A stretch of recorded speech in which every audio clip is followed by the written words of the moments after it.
I want to ask you about AI psychosis because there's so many stories. Actually, just today, this is an Axios report, F9, that's out about how OpenAI just this week updated ChatGPT's default model to better recognize and support people in moments of distress. The company says it worked with mental health experts who trained the bot to de-escalate situations and steer people to real-world help. The work focused on psychosis and mania, self-harm and suicide, and emotional reliance on AI. Character.ai also said today that it will remove the ability for users under 18 to engage in open-ended chats on its platform. This is a stat that Axios said, according to OpenAI's estimates, around 0.07% of users active in a given week send messages including possible signs of mental health emergencies related to psychosis or mania. That amounts to actually 560,000 people showing signs of psychosis or mania, according to the numbers, if you actually crunch them based on how many people are using the platform, Billy. So you wrote this book before Playing with Fire, before the LLM boom took off. How are you thinking about all of this? I'm incredibly cautious about all of it. I think when it comes to AI, here's the deal. You don't want to get lost in the dust. You have to be aware of it. You have to know how to use it. I know a lot of people who are saying, I'm not going to use AI. I'm not going to engage in it.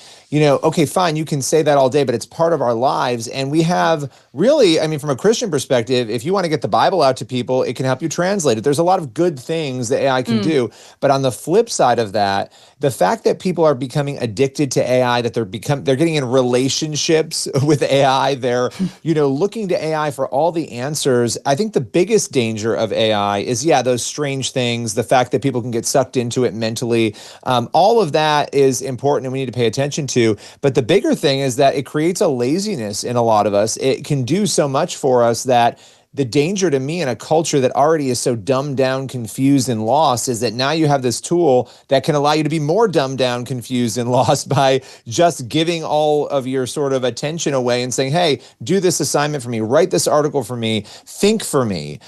We need to be thinking deeper. We don't need some machine thinking for us. Now, that doesn't mean we can't use it to help us, right? I find ways to use it to make my life easier all the time. Menial tasks that would have taken an hour that can take 2 minutes, great, but we have got to be discerning about how we are engaging and using this.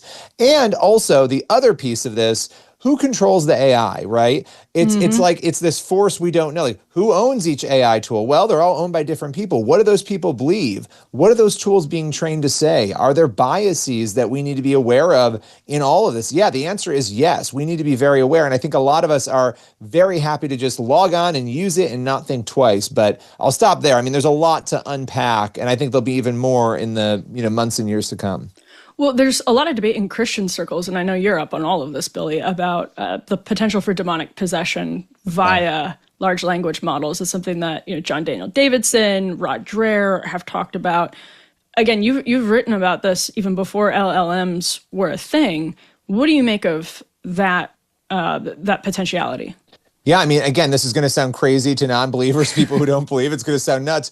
But the demonic realm actually uses technology very often. This is something that showed up in a lot of stories. I've actually had a personal experience with this in my own life where you see technology being manipulated or used. There are stories that we've encountered even with police officers who have gone on the record talking about the fact that their technology has been hijacked in certain situations by the demonic, that they've heard voices, they've experienced things through technology. So now that you have a technology, think about this, that can think, right, for itself. If you're Satan and you're the devil, the enemy, the goal of Satan is to kill, steal, and destroy and confuse. So why would you not use a tool that can actually communicate and talk to further those actions on the human population? So I actually think there's a lot there to be concerned about. And I have no problem considering and assuming the fact that AI and other tools like it would be used to try to dissuade people and push them away from the truth. Again, it sounds crazy. People are going to be like, what is he talking about? But the reality is we know other technologies have been used in that way, so it would not at all shock me. And I would throw out there, I don't even know why I'm going to say this because it's going to open a Pandora's box, but let's do it. Let's do it. we're having a conversation about aliens right now in our culture, right? Yes. And I find it incredibly fascinating. Now, I've gone on Blurry Creatures and I love those guys. You know, a lot of other shows will talk about this. I don't believe for a second we're dealing with aliens. I don't believe for a second we're dealing with real extraterrestrial beings. What we're dealing with is a demonic realm that wants to convince people it is something else. And what's so fascinating is that people are willing to believe that, oh my gosh, there are aliens out there. And I don't mean to insult people, because some people feel free to disagree with me. No, it's a fair argument. They are out there, and really what you're seeing is a demonic realm that is trying to trick people into believing it's something else. So I don't doubt for a second people are seeing things. I doubt what they think they're actually seeing. So that's very interesting. What makes you think that? Like, and actually it was going towards the question I was going to ask you before you even broached this topic of aliens, which was, what is the kind of Screw Tape Letters is really great on this, and it shaped the way that I think by C.S. Lewis, obviously. But what is the kind of material? I know that's a weird way to put it, but how would satanic, demonic forces materially kind of influence whether it's an LLM or the world in a way that makes us see aliens, or that's intended to make us see extraterrestrials when it's actually sort of a trick? Yeah. Okay. So this is like, I mean, again, Pandora's box being opened here. There are a couple of different theories on what demons are, right? I think the most prevalent, well, I know the most prevalent theory is that they're fallen angels. They're angels who have decided not to follow God.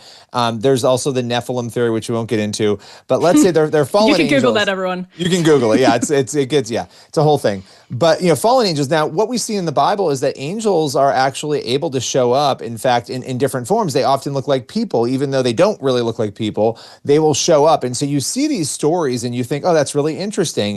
The Bible says you might entertain an angel and not even realize it. You might think it was a person, right? So we know that angels can present themselves in different ways. And when you look at UFOs, and I am not an astrophysicist, but I do interview one in my next documentary, and we do address it. So in Investigating the Supernatural, Angels and Demons, again, you can go to Supernatural Movie and we'll have more information on that film as it gets closer. We will address aliens and talk about this.